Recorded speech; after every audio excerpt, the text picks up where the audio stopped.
Every year, millions of people around the world line up outside gleaming glass stores, waiting for a phone they already know looks almost identical to the one in their pockets.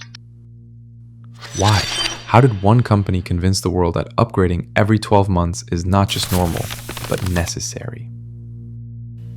This is not just consumer demand. This is psychology, culture, and design, carefully orchestrated to keep you hooked. Apple's biggest innovation isn't really the iPhone. It's the illusion of design genius. Minimalist, futuristic, sophisticated. Or at least that's what you're supposed to feel when you hold it. Clean lines, smooth edges, colors with names like Space Gray and Midnight Starlight, which is really just gray and off-white, but, shinier. These choices aren't random. They're designed to make you feel like you're holding the future itself, even though you're just holding a rectangle. Apple keeps everything consistent across its products. The same rounded corners, the same sleek finishes, the same design language that whispers, "You can trust us." That consistency builds loyalty. You don't even question if the next product will fit your life. You already believe it will. And here's the trick. Even the tiniest changes, a shifted camera, a thinner bezel, a new shade of grey, are marketed as revolutionary, game-changing innovation. In reality, just enough to make last year's model suddenly feel outdated. It's deceptive simplicity, the illusion that this is the most natural, the most obvious way a phone or computer should look. But that illusion doesn't just sell devices, it sells identity, trust, belonging, sophistication. Speaking of identity, Apple doesn't sell products, it sells people. When you see Apple ads, they rarely focus on raw specs such as RAM, gigahertz, megapixels, etc. Instead, they show people living aspirational lives, the designer sketching in a cafe on a MacBook, the filmmaker shooting cinematic videos on an iPhone, and the athlete monitoring health with an Apple Watch. Another portrait of Apple brand as an identity is the Think Different revolution. Apple's 1997 Think Different campaign reframed the company as the brand of rebels, innovators, and dreamers. The ad featured Einstein, Gandhi, Martin Luther King Jr., Picasso, figures who changed the world. By associating Apple with these cultural icons, the brand told customers, if you buy Apple, you're not just a consumer, you're part of this legacy of genius and non-conformity. This was identity marketing at its finest, elevating a product into a badge of who you are.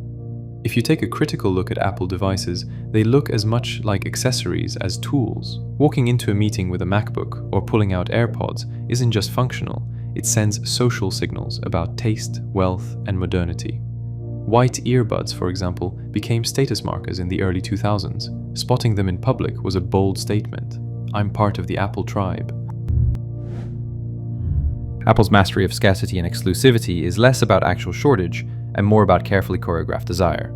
Controlled leaks, theatrical unveilings, and staggered rollouts create a narrative that the product is both rare and urgently necessary.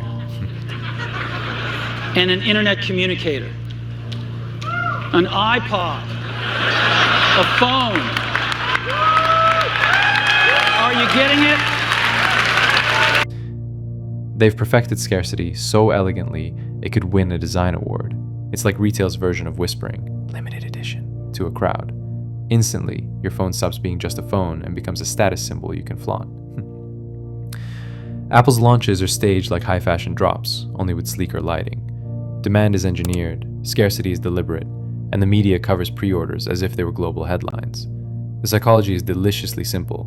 Make something feel just out of reach, and people will assign it more value than the object actually earned. So yes, you could call it marketing. You could also call it ritualized consumer theater, where fear of missing out is the ticket price, and exclusivity is the souvenir. The result? Millions buy not merely to get a phone, but to participate in a moment and to signal membership. Welcome to Apple's walled garden, where the flowers are pretty, the air smells expensive, and the exits are, sealed shut. First stop, iMessage, where your social worth is judged by the color of your text bubble. Blue, congratulations, you're in the club. Green, sorry outsider, enjoy your pixelated memes. Then there's iCloud, Apple's sticky cloud that backs up your photos, notes, and dignity, all while giving you a whole 5 gigabytes for free. After that, it's pay up or face the digital eviction notice. But wait, the magic doesn't stop there.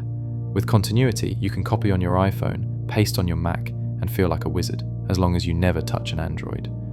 Oh yes, your Apple Watch won't even wake up without its iPhone overlord, and AirPods practically teleport between your devices. Try that on Android, and you'll be clicking Bluetooth settings until retirement. And of course, the grand finale, the App Store, Apple's velvet rope nightclub, where every app must pay the 30% cover charge. No side doors, no sneaking in, just a big, shiny gate and a bouncer named Tim. We may love the illusion of freedom, it just works, as Apple likes to say. But it really just works because they've tied it all together behind high walls. By the time you've bought an iPhone, an iPad, a Mac, an Apple Watch, and a set of AirPods, you're not just a customer, you're a long-term tenant in Apple's walled garden. And leaving that castle would mean trading convenience for chaos, a choice few customers have actually made in the 92% retention rate. When we talk about Apple's influence, we can't ignore the cult of personality. At the center of it all stood Steve Jobs, the man in the black turtleneck who could make reading out storage sizes sound like a revelation from the heavens. His famous One more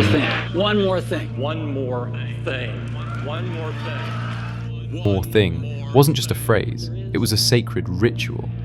The pause, the grin, the air of casual magic, audiences leaned forward like parishioners waiting for communion, and the product reveal felt less like a phone launch and more like the parting of the Red Sea.